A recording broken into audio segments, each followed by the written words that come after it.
We can get going. Welcome. It's Friday, October 11th.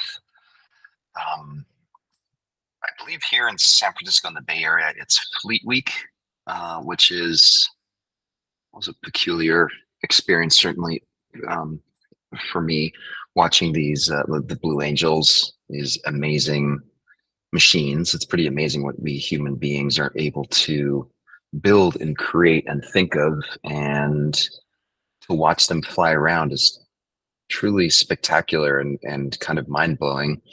And then there's also the realization that these are, sort of these ultimate machines of war.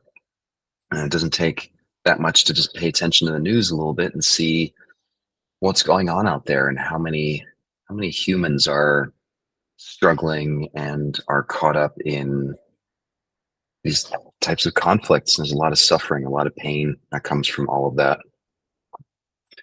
And so it made me think of this guy. This is David Eagleman. He's a Stanford professor. He's got a lab there.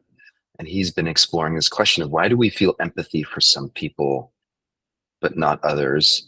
And it reminded me of this peculiar statistic that if you're trying to raise money for a cause and you start just referring to data about how many people are starving and what their suffering is like, and you just sort of go for this non-personal but data-driven, here's how many people are affected by this, and if you made a contribution, here's how we would use this money. It's much harder to raise money for causes that way than it is when you give a really personal story about a single person. Right? So suddenly you know the person's name, you see a picture of them, and they sort of represent this group. It's a much more effective way of raising money for charitable causes, especially in international development and things like that. And so it just speaks to this idea that we are wired to make a distinction between what Eagleman calls the in-group versus the out-group. Meaning when we identify with a specific group, our neurology, literally, if you put someone in an fMRI and stimulate them with certain pain responses, they are much more likely neurologically to respond in a sort of connected, favorable way if they believe that the person who's being hurt in that situation is part of their in group versus their out group. Now, this sounds really like biologically primal and tribal, which it is, and I think, it's a good piece of information for us to have and respect about how we operate. So one really simple example I can give there is I grew up in Europe. Soccer is, the big thing there. And you have teams in England that hate each other, right? Different the fans or the hooligans from one city to the next, they will get into all kinds of physical altercations. But as soon as, England as a country is playing, let's say in the European Cup or the World Cup, all of those same people suddenly unite and are, arm in arm as they travel to, when England plays Germany or does something like that. So that's an example of how quickly in group and out group the definition can change.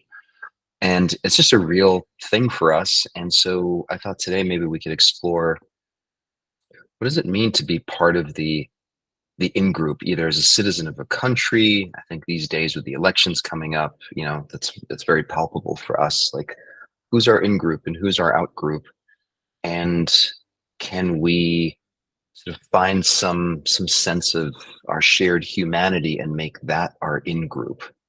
We're all humans. We all want to feel loved. We all want to feel safe. We all want to ultimately have a sense of belonging and thrive. And, could that be the definition of an in group rather than skin color, religion, uh, patriotic inclusion or exclusion, whatever it might be? So, anyway, I thought maybe we could explore that today. So, let's start off closing our eyes. And as always, just focus on just slowing down for the next several minutes. We get to spend this time together, just being, and hopefully cultivating or curating these neurobiological processes that allow us to feel more positive.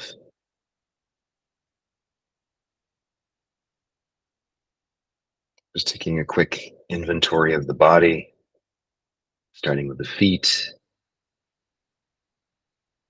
working your way up your legs to your pelvis, and just noticing what's it like to have a lower body right now.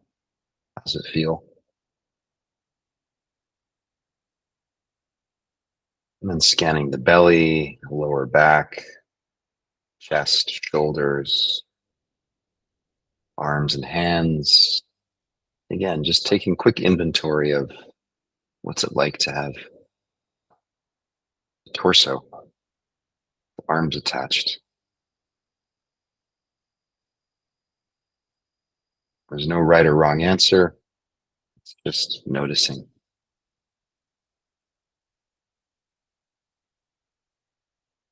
Moving up the back of the neck and the throat, the jaw and the head.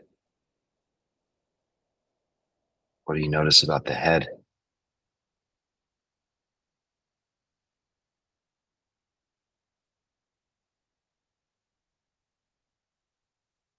And just taking in the felt sense of having a body.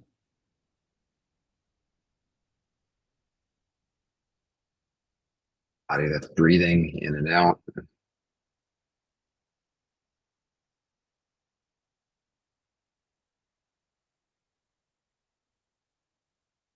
This is all happening right now. Not a memory, also not something projection of the future. This body and this breath is right here, right now.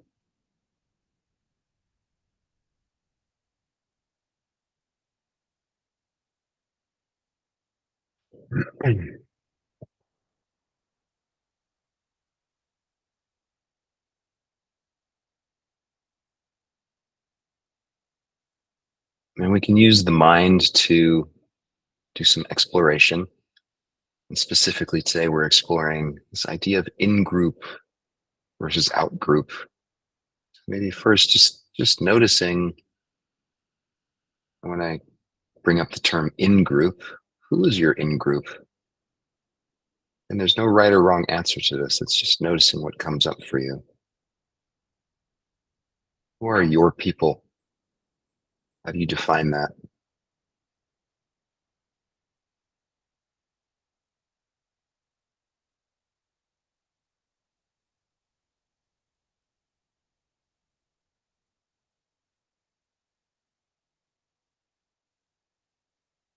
What makes them our tribe?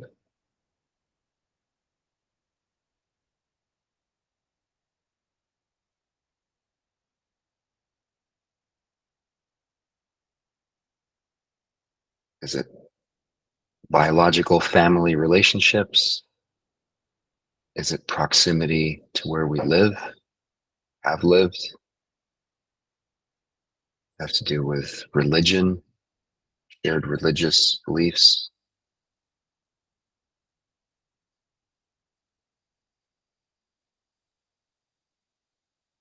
common philosophies about life, shared interests.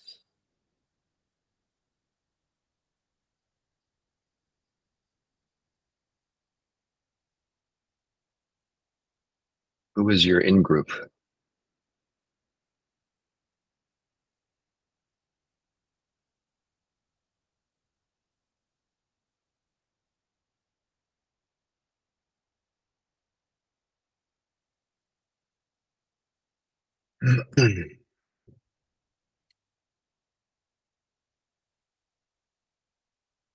And then also exploring with some degree of humility, at least that's my invitation here. Who's your out group? Who are people, or maybe you see them on social media or in the news, maybe you know them even personally, but where you look at them and you say, yeah, they're not they're distinctly out there because why?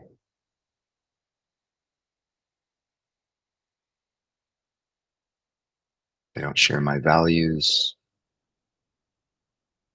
They behave in ways I find scary or questionable.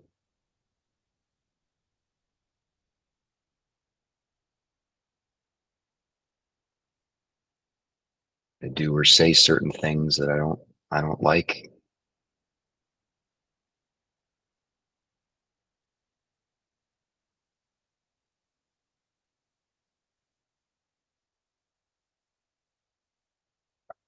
And then the humility piece is coming into contact with the truth that our capacity for empathy is very different for in-group and out-group people. We're much more patient, much more understanding, typically much kinder to people in our in-group. That's totally normal. It's just good to come into contact with and just own it and acknowledge it.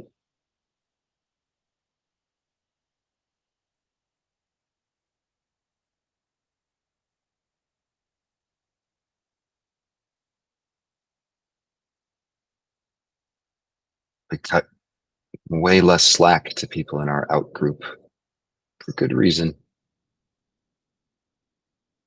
But again, just with humility, just connecting with this thing that we do as human beings and maybe posing the question, is there something I can or want to shift there? I want to expand the definition of my in group, reduce the definition of the criteria for my out group.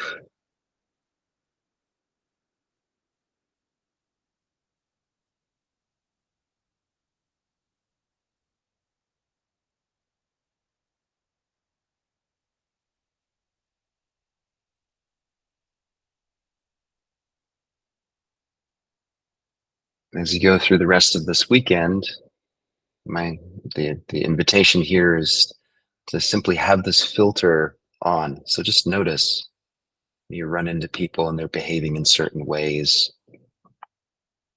Is there aversive energy or is there inclusive energy? To what extent can we be cognizant or conscious of this happening? And how does that feel?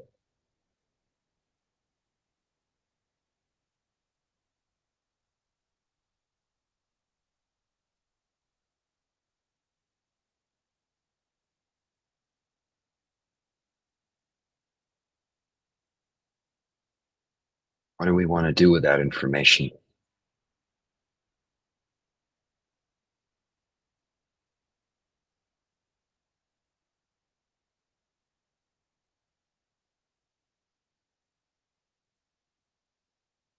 Go ahead and take a deep breath in. Slow, long exhale through the mouth.